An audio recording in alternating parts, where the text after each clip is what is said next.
What's up, guys? Jason of New Age Revolution down here in the cave for the first time in what feels like forever.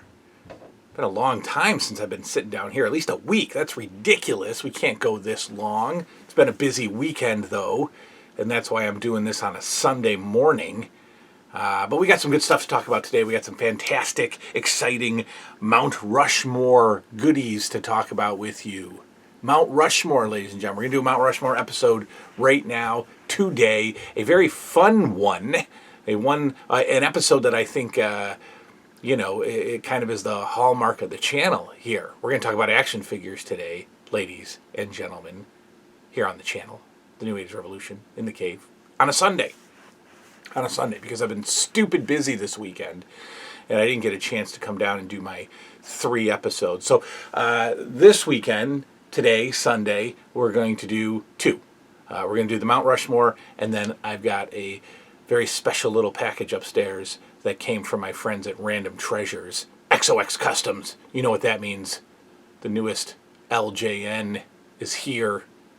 So we'll take a look at who it is, what it's all about, what it looks like, and how you can get it. But first to Mount Rushmore. You understand the concept of Mount Rushmore, right? The 4 best of something, right? And we've been doing them all year on the channel. My personal top 4 of something is what the Mount Rushmore is all about.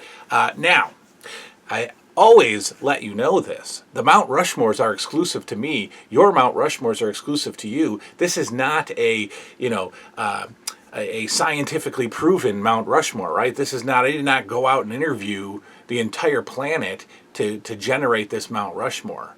These are our personal Mount Rushmores, your personal Mount Rushmores from your childhood. So today, we're going to talk about my top 4, my Mount Rushmore of 1980s action figure lines. I know that we've all been waiting for this one, okay? Because with the Mount Rushmore concept, it is not going to be your stereotypical top 4, right? It's not going to be.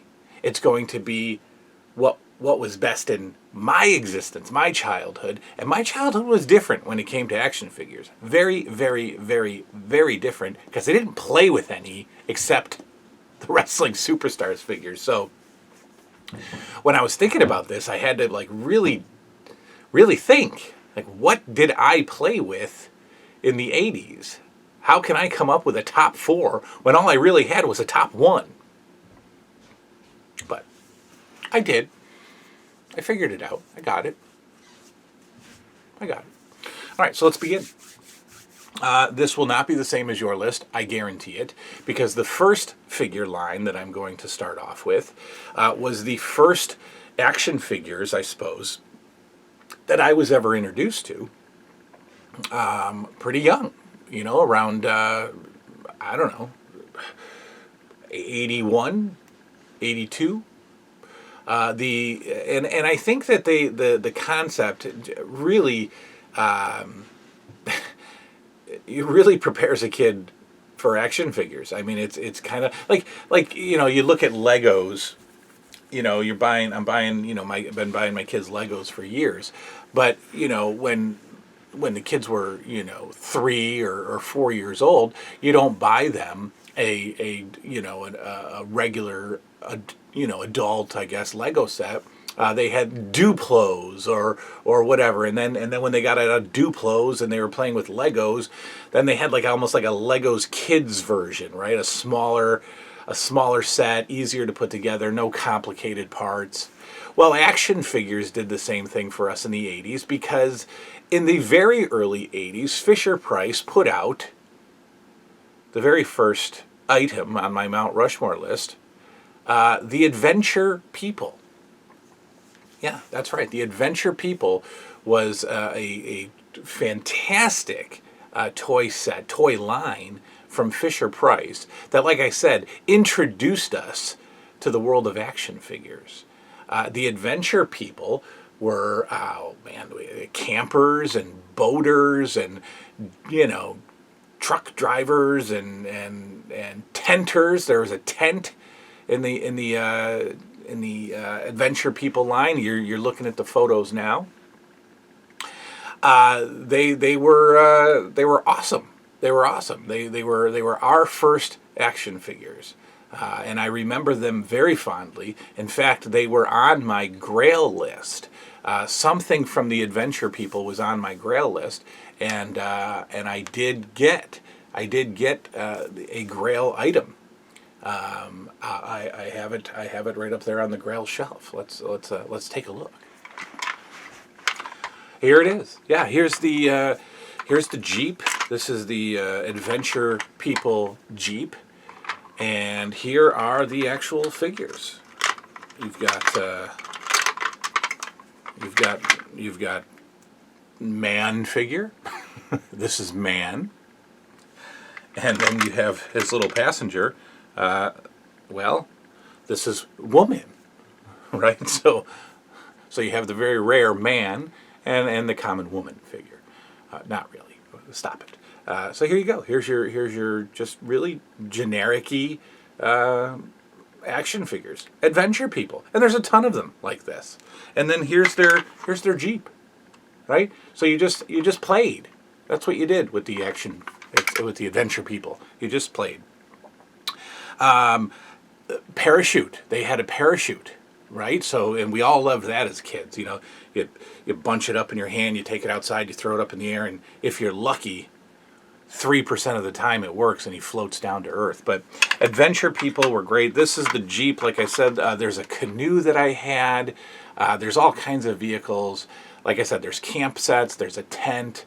I think there's paramedics. It's just great. It's a great line, and it's probably a line that I might expand at some point in the collecting future. I might get a few more Adventure People, because the way it works on eBay with Adventure People is you buy lots. Usually there's like a big old batch of figures, and you just grab those. And I don't know how deep it is. I don't know if there's a checklist. I have no idea. But it's something I'm going to probably look into soon. Maybe. I don't know. We'll see. I got G.I. Joes to do. G.I. Joes. G.I. Joes, that's right. The number two item on the Mount Rushmore of my life was G.I. Joe figures. Now, I can tell you right now, I've got about 90% more G.I. Joe figures now than I had as a kid. I mean, I've got all of 1983, all of 1984, and all of 1985, I believe. Yeah. Collected. You know, and trust me, I had maybe 10 in my life as a child. But they were on the list. They were on my Mount Rushmore list because I had them, and I did play with them, and I did have some vehicles for them. And I did take a break from playing with the wrestling superstar figures occasionally to play with some G.I. Joes. I would find myself wrestling with the G.I. Joes because I didn't know how to play with action figures outside of wrestling them. So I would, start off having the wars, I suppose, with the G.I. Joes. I didn't know how to play war.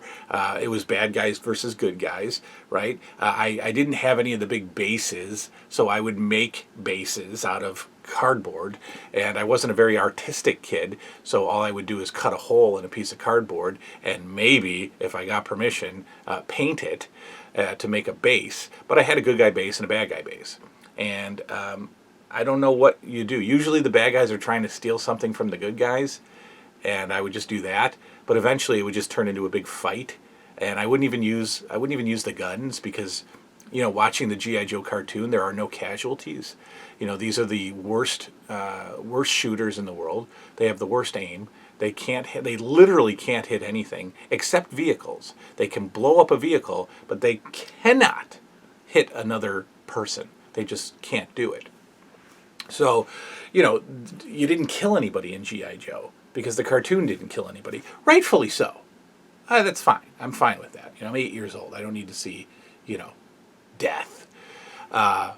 So I didn't kill anybody when I was playing. So eventually, this war would just turn into a big, gang rumble between the Joes and Cobra. That's how I played G.I. Joe. But I did play, and so that's why they're on the list. I did play with the G.I. Joes.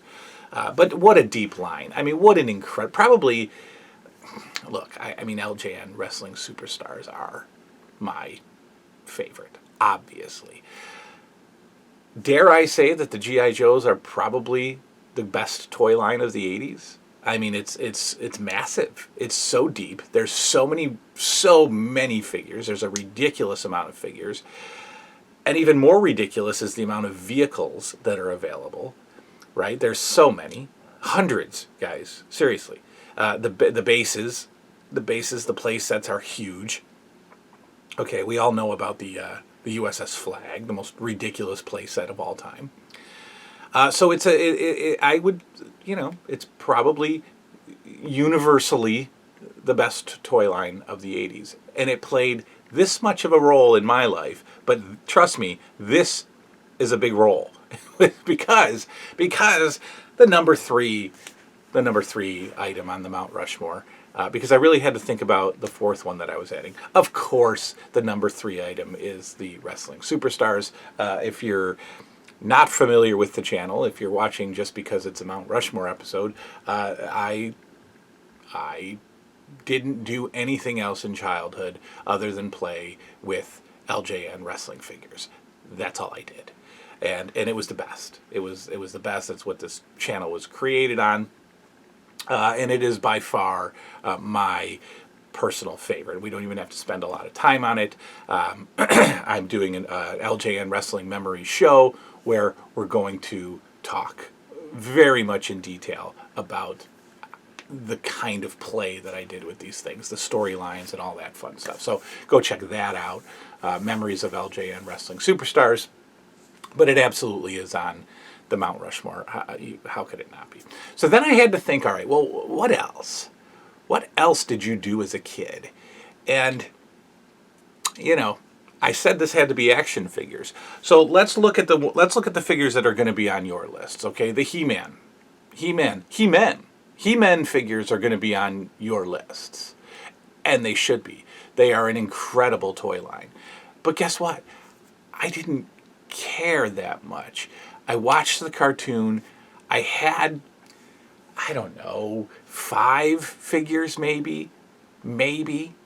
And because I was so much into LJNs, that meant my mother and grandmother were so much into LJNs. And because I didn't care much about any other toy line, that meant my mother and grandmother weren't educated on other toy lines. So if they went shopping and they're like, well, let's, look at it. We've got these He-Mans, right? These are popular. I hear some other kids talking about the He-Mans. This child watches the He-Mans cartoon. Let's get him some He-Mans, right? They wouldn't know that you need He-Man and you need Skeletor and you gotta build your army. They'd come home with I didn't have any at the time, and they'd come home with Ram Man and Battle Cat, right? So I got Ram Man and Battle Cat, right? Because my mother didn't know that you had to, that there were that you had to have a foundation. So I would just get these random He-Mans, and I honestly don't think I ever had He-Man. I really don't, right? So that's how that worked for me. The real Ghostbusters toys, sure, they're fantastic. I never had one as a kid. Never a single one. What else did we have? Star Wars? Sure, Star Wars, crept into the 80s, early 80s. Deep toy line. Great toy line. I had them. Again, randomly, hey, look what Mom got you today. Here's a Stormtrooper. Oh, I don't have any other Star Wars figures, but thanks for the Stormtrooper. That'll come into great use. The AWA Remco line, sure, it's great. What else? What else would be on your lists of action figures of the 80s? There's lots, but I never, like the smaller lines, the Cops figures, the Mask figures. Mask is a great toy line. I never had a single one, right? So I had to think. So I'm going to add this to the list because I desperately wanted them in 1988, I believe. I want to get that right. I'm pretty sure it was 1988. I wanted them. I had discovered the cartoon. I was growing up, mathematically, growing up, but I still wanted them. I still wanted them. And so I got many of them for Christmas in 1988. But again, nothing else mattered in my house, for me, toy-wise, than wrestling figures. So when I told my mother that I wanted Teenage Mutant Ninja Turtles, and this was the first toy line that I cared about other than wrestling figures. So now I'm telling her, here's this cartoon, they got these toys, I like them, I think I want them all for Christmas. And so she did, but again, being uneducated about any other toy line, I didn't get any turtles for Christmas. I got Bad Guys, I got Casey Jones, I got Rat King, but I didn't get the 4 turtles. I didn't get the 4 main characters that the whole line is based around. I got vehicles and I got bad guys. That's it. But I cared about them. I liked them. And I played with them because I used Casey Jones as the main good guy. So I kind of just rewrote the whole script. And that's why I'm squeezing Teenage Mutant Ninja Turtles. Series 1. And I think Series 2 was good. Series 1 and 2 are decent. From that point on, the line completely blows up and loses me because they're bringing in just ridiculous amounts of figures, and I don't care about them. But the original 2 lines, the original 2 series of Teenage Mutant Ninja Turtles is squeezing into 4th on my Mount Rushmore. And that's why these Mount Rushmores are exclusive to us. They are our own personal, because I had to really stretch to even get 4 things on this Mount Rushmore, because I was such a lunatic about wrestling figures. Adventure People from Fisher-Price, G.I. Joe, LJN, wrestling superstars, and squeezing in, just coming on, just sitting there at the end of that Mount Rushmore mountain, the first 2 series of Teenage Mutant Ninja Turtles. That's my life. That's my childhood. That's my Mount Rushmore. Do indeed let me know yours. I need to know what normal kids played with, and why you loved those He-Mans so much. So let me know. Hit those comments down below, as they say. And that's another successful Mount Rushmore episode. Thanks for hanging out with me. Good night now.